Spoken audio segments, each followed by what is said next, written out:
kelas 11 IPA 3 ingin mengajak kalian semua untuk menonton kami menjelajahi Museum Perjuangan Jambi.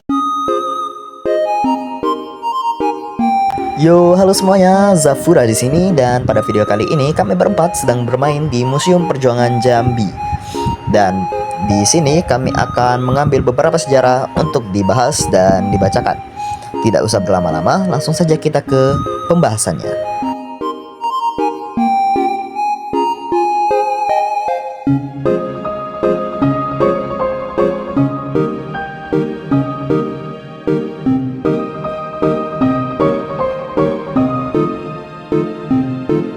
Jambi.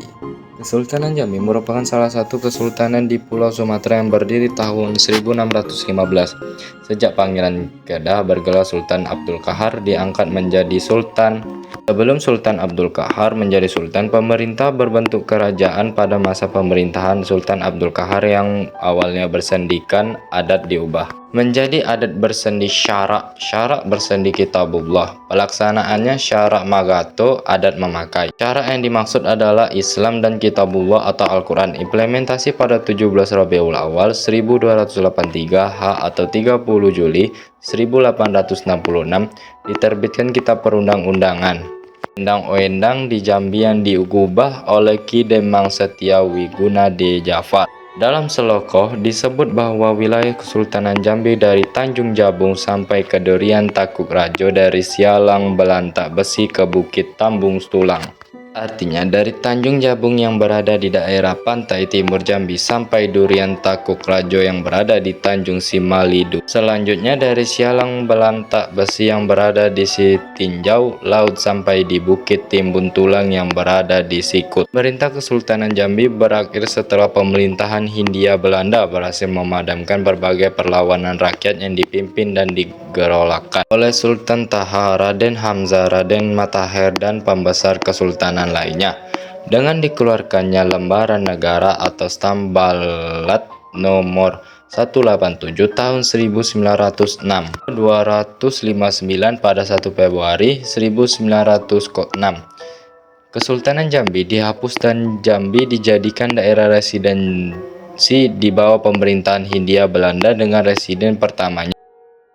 Halo semuanya, saya Rizal. Saya akan menjelaskan pertempuran di Kerinci. Kerinci merupakan daerah paling akhir diserang Belanda tanggal 24 April 1949 dengan serangan sepanjang hari. Akhirnya Belanda menduduki kota Sungai Penuh. Pemerintahan sipil dan militer Kerinci mengungsi dan sekaligus menjalankan pemerintahan darurat di daerah Desa Lempur. Sementara di Desa Pulau Tengah, setinggi TNI melaksanakan rapat rencana melakukan serangan balik terhadap Belanda.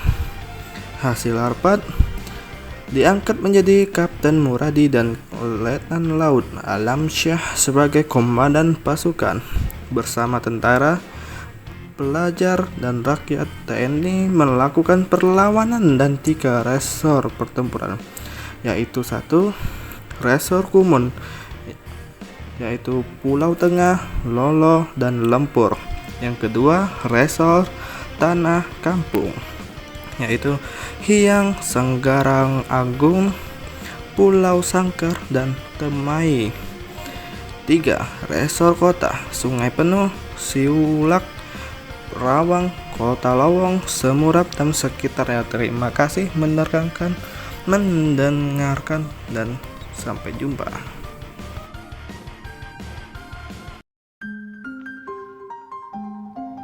Saya Muhammad Fatur akan menjelaskan pertempuran di Dusun Debai. Perjuangan yang dilakukan rakyat Kerinci menghadapi agresi militer Belanda penuh semangat patriotisme dan berkeyakinan bila gugur di medan pertempuran adalah mati syahid.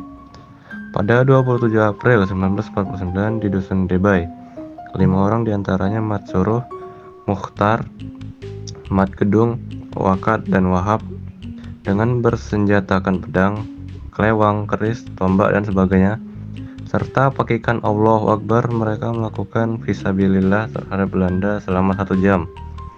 Karena kekuatan yang tidak berimbang, mereka gugur mati menjadi syuhada.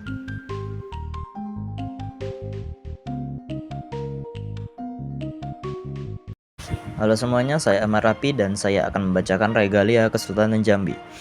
Satu di antara atribut raja yang penting selain gelar yang dipandang adalah pusaka, yaitu benda warisan yang dianggap suci dan dapat memberikan kebahagiaan, kekuatan, kewibaan, dan kemegahan pada orang yang memilikinya. Benda yang menyertakan raja pada saat tertentu dinamakan benda empan atau regalia. Alat-alat kebesaran regalia atau regalia ini dianggap sakral dan keramat, yang melambangkan kebesaran dan kekuasaan penuh kekuatan magis yang dapat memengaruhi keadaan alam semesta kosmos.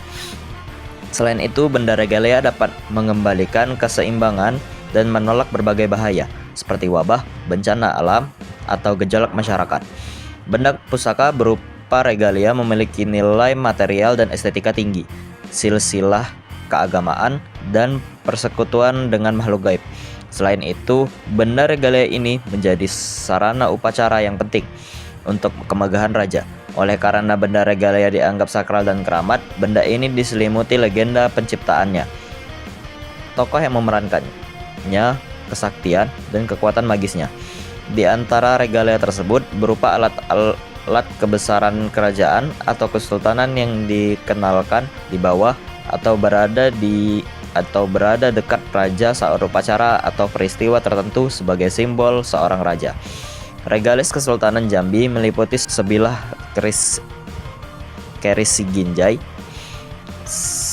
sebilah keris Singamarjaya, sehelai bendera katun hitam dan bendera Raja Sahari, dan sehelai bendera wol kuning atau bendera Pangeran Ratu. Keris Siginjai merupakan alat kebesaran Sultan Jambi. Keris Singamarjaya merupakan alat kebesaran Pangeran Ratu atau putra mahkota. Bendera katun hitam menunjukkan kedudukan Raja Sahari saat pemilihan Sultan baru, dan bendera wol kuning yang menunjukkan kedudukan Pangeran Ratu. Regalia Kesultanan Jambi ini diserahkan oleh Pangeran Ratu dan Pangeran Prabu Negara pada pemerintahan Hindia Belanda yang diwakili oleh asisten residen O.L. Helfrich di Jambi pada 26 Maret 1904. Penyerahan regalia Kesultanan Jambi ini merupakan kemenangan politis pemerintah Hindia Belanda atas Jambi.